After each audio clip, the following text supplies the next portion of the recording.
Hi friends, welcome to our channel. And ఈ రోజు వీడియోలో ద బేసిక్ టాపిక్ అయినా ఫస్ట్గా మీరు తెలుసుకోవాల్సిన what is cyber security and what is ethical hacking. అసలు సైబర్ సెక్యూరిటీ అంటే ఏంటి, ఎథికల్ హ్యాకింగ్ అంటే ఏంటి అనే బేసిక్ టాపిక్స్ గురించి అయితే తెలుసుకుందాం. సో మన జీవితాల్లో చాలా వరకు మీరు చూసుకుంటే ప్రెసెంట్ డిజిటలైజేషన్ అయితే అవడం జరిగింది. సో అందుకని మనం ప్రతి ఒక్కరు కూడా బేసిక్ నాలెడ్జ్ అయితే కలిగి ఉండాలి. సైబర్ సెక్యూరిటీ అంటే ఏంటి, అసలు ఎథికల్ హ్యాకింగ్ అంటే ఏంటి, అసలు హ్యాకింగ్ అంటే ఏంటి, ఎలా చేస్తారు, మనం ఎలా వాటి నుండి సైబర్ క్రైమ్స్ లో మనం ఎలా అయితే విక్టిమ్ అవుతాము. సో ఇలాంటి బేసిక్ టాపిక్స్ గురించి అయితే అందరూ తెలుసుకోవాలి. సో ఫస్ట్ గా మనం ఈ టాపిక్ లో అసలు సైబర్ సెక్యూరిటీ ఎథికల్ హ్యాకింగ్ అంటే ఏంటో తెలుసుకుందాం. సో గైస్, ఫస్ట్ వచ్చేసరికి అసలు సైబర్ సెక్యూరిటీ అంటే ఏంటి. జస్ట్ సింపుల్ అండి. సైబర్ సెక్యూరిటీ అంటే ఏం లేదు, మీకు సంబంధించిన personal devices like smart phones కానీ, ల్యాప్టాప్స్ కానీ, డెస్క్టాప్స్ కానీ, ఇలాంటి డివైజెస్, లేదా మీ కార్పొరేట్ మీ ప్రొఫెషనల్ లైఫ్ కి సంబంధించిన డివైజెస్ కానీ, మీ కంపెనీ ప్రొవైడ్ చేసిన ల్యాప్టాప్స్ కానీ, ఇలాంటి డివైజెస్ లో మీకు సంబంధించిన డేటా కానీ, కంపెనీకి సంబంధించిన డేటా కానీ అయితే మీరు పెట్టుకొని ఉంటారు కదా. సో ఆ డేటాని సేఫ్ గా ఉంచాలి. ఎవరి నుండి? ఒక అనానమస్ పర్సన్ నుండి కానీ, గుర్తు తెలియని వ్యక్తి అనమాట. జనరల్ గా అనానమస్ ఆర్ హ్యాకర్ నుండి మీ డివైసెస్, మీ డేటాని సేఫ్ గా ఉంచడాన్ని సైబర్ సెక్యూరిటీ అంటారు. సో ఈ సైబర్ సెక్యూరిటీలో చాలా వరకు చాలా థ్రెట్స్ అయితే ఉంటాయి. సో మీ డేటాని రెగ్యులర్ గా కూడా చాలా జాగ్రత్తగా అయితే ఉంచుకోవాలి. మీరు ఎప్పుడైనా విన్నారా, లైక్ ఎప్పుడైనా సరే ఒక పర్సన్ క్రెడిట్ కార్డ్ కానీ, డెబిట్ కార్డ్ కానీ డీటెయిల్స్ థెఫ్ట్ చేశారని, లేదా ఎప్పుడైనా కార్పొరేట్ కంపెనీకి సంబంధించిన డేటా డార్క్ నెట్ లో సర్క్యులేట్ అవుతుందని, ఇలా కొన్ని కంపెనీస్ అయితే చెప్తూ ఉంటాయి. సో ఎప్పుడైనా వినుంటే ఖచ్చితంగా కింద కామెంట్ చేయండి. సో ఇలాంటి సైబర్ సెక్యూరిటీ ప్రాబ్లమ్స్ గురించి అయితే కూడా మనం ముందు డిస్కస్ చేసుకుందాం. సో నెక్స్ట్ వచ్చేసరికి cyber security problems and threats అండి.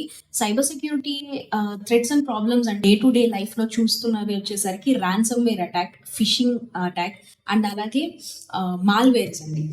ఫస్ట్ వచ్చేసరికి మాల్వేర్ గురించి అయితే చూద్దాము. మాల్వేర్ అంటే ఏం లేదండి, జస్ట్ ఒక వైరస్ అనమాట. మాల్వేర్ అనేది ఒక వైరస్. సో ఈ వైరస్ ని ఎవరైతే అనానమస్ పర్సన్ ఆర్ హ్యాకర్ ఉంటారో వాళ్ళు మీ డివైసెస్ లోకి మీకు తెలియకుండా సెండ్ చేస్తారు, అంటే ఇంజెక్ట్ చేస్తారు. సో ఎలా అంటే మీకు సంబంధించిన మెయిల్స్ కి సెండ్ చేయడం కానీ, మీరు పొరపాటున ఏదైనా లింక్ క్లిక్ చేయడం కానీ, మీరు ఏదైనా యాప్స్ డౌన్లోడ్ చేసినప్పుడు అటాచ్డ్ గా దానికి అటాచ్ చేసి మీకు మాల్వేర్ ఇన్స్టాల్ చేయడం కానీ, సో ఇలాంటి సందర్భాల్లో మాల్వేర్స్ అనేది అటాక్ అవుతాయి. సో ఈ అటాక్ అయిన మాల్వేర్స్ నుండి ఆ పర్సన్ కి ఏంటి ఉపయోగం అంటే, మీకు సంబంధించిన డేటా అనేది అతను థెఫ్ట్ చేస్తాడు అన్నమాట, దొంగలిస్తాడు. సో మీ డేటాని మీకు అగెనిస్ట్ గా యూజ్ చేస్తారు. సో అందుకని వీటిని థ్రెట్ అనే అనొచ్చు. అండ్ సెకండ్ వచ్చేసరికి ఫిషింగ్ అనమాట. ఫిషింగ్ అంటే ఏం లేదండి, చాలా వరకు ప్రెసెంట్ నవడేస్ లో నేను చాలా కేసెస్ అయితే చూసాను. సో ఏంటంటే old people and students target అండి. మెయిన్ ఏం లేదండి, మీకు సంబంధించిన మెయిల్ కి కానీ, మెసేజెస్ కి కానీ అన్ఐడెంటిఫైడ్ లింక్స్ అంటే హార్మ్ఫుల్ లింక్స్ అయితే సెండ్ చేస్తూ ఉంటారు. లైక్ అది కూడా మీకు చాలా కన్విన్సింగ్ వేలో అయితే చూస్తూ ఉండొచ్చు. ఎలా అంటే మీరు ఒక 25 lakhs లాటరీ విన్ అయ్యారని, లేదా ఓల్డ్ పర్సన్స్కి అయితే మీరు కేవైసీ కంప్లీట్ చేయాలని, లేదా సంథింగ్ ఈ ఎలక్ట్రిసిటీ బిల్ పే చేయాలని, టెలిఫోన్ బిల్ పే చేయాలని. సో ఇలాంటి నమ్మదగిన మెసేజెస్ అయితే సెండ్ చేస్తూ ఉంటారు. కాల్ చేసి కూడా అప్పుడప్పుడు మాట్లాడి లింక్ క్లిక్ చేయండి, మీకు డిస్కౌంట్స్ ఇస్తాము, ఈ పేమెంట్ చేయండి, మీరు ఇది పర్చేస్ చేయండి, అది పర్చేస్ చేయండి అని చెప్పి మెయిల్స్ కానీ, మెసేజెస్ కానీ వస్తూ ఉంటాయి. సో పొరపాటున మీరు ఆ లింక్స్ కానీ క్లిక్ చేశారో అంతే, కేల్ కథం అనమాట. ఆ డేటా మొత్తం థెఫ్ట్ చేసేస్తారు. సో చాలా జాగ్రత్తగా అయితే ఉండాలి. ఇలాంటి ఫిషింగ్ మెయిల్స్ అండ్ ఈమెయిల్స్ వస్తే వెంటనే లింక్స్ మీద అయితే ఎటువంటి పరిస్థితుల్లో క్లిక్ చేయగానే జస్ట్ డిలీట్ చేసేసేయండి. అండ్ నెక్స్ట్ వచ్చేసరికి ర్యాన్సమ్వేర్ అటాక్స్ అండి. ఇవి పర్సనల్ బేసిస్ మీద చాలా తక్కువ జరుగుతాయి. ఎక్కువగా కార్పొరేట్ కంపెనీస్ మీద అయితే ఈ ర్యాన్సమ్వేర్ అటాక్స్ జరుగుతుంటాయి. ఏం లేదండి, ర్యాన్సమ్వేర్ అటాక్స్ అంటే కంపెనీకి సంబంధించిన డేటాని అనానమస్ పర్సన్ ఆర్ హ్యాకర్ దాన్ని దొంగలించి సమ్ సర్టెన్ అమౌంట్ అయితే డిమాండ్ చేస్తాడు. అమౌంట్ ఇవ్వగానే మళ్ళీ డేటాని అయితే మీకు తిరిగి ఇచ్చేస్తాడు. బేసిక్గా చెప్పాలంటే, సో టెక్స్ట్ బుక్ టర్మ్స్లో చెప్పాలంటే మీ డేటాకి ఒక తాళం వేసేస్తాడు, ఎన్క్రిప్ట్ చేసేస్తారు. సో ఎన్క్రిప్ట్ చేసేసి ఆ తాళం హ్యాకర్ దగ్గర ఉంటుంది.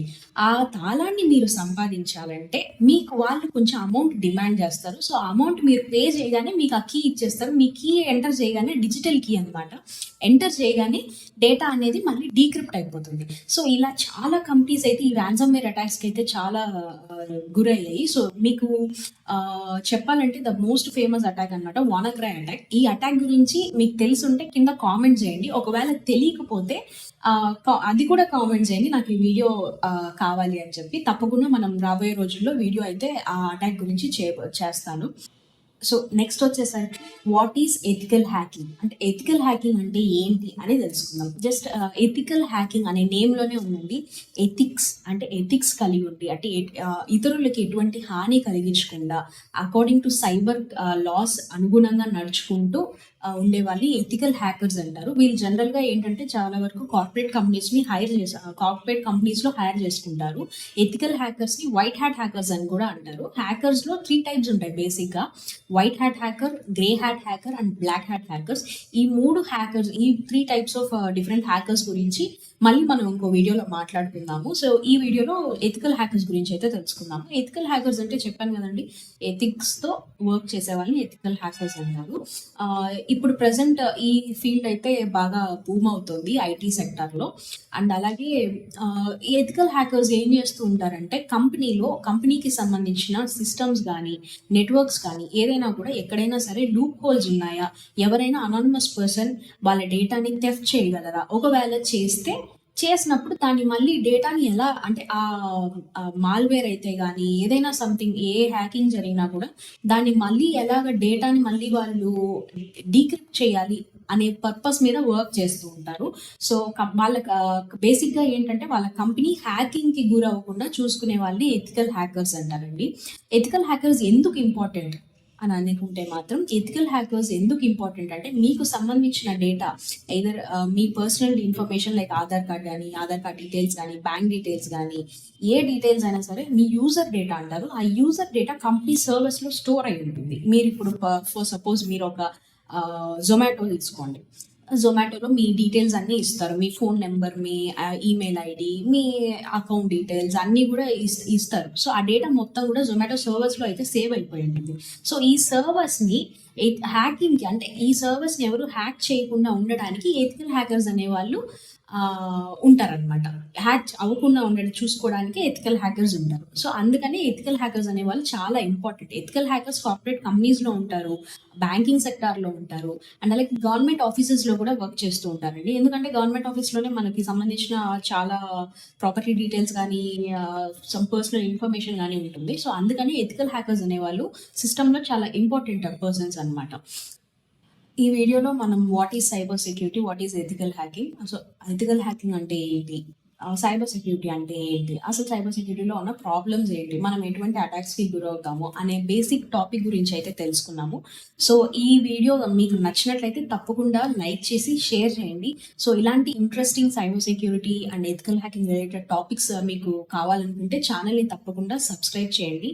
అండ్ అలాగే మీ ఫ్రెండ్స్కి కూడా షేర్ చేయండి.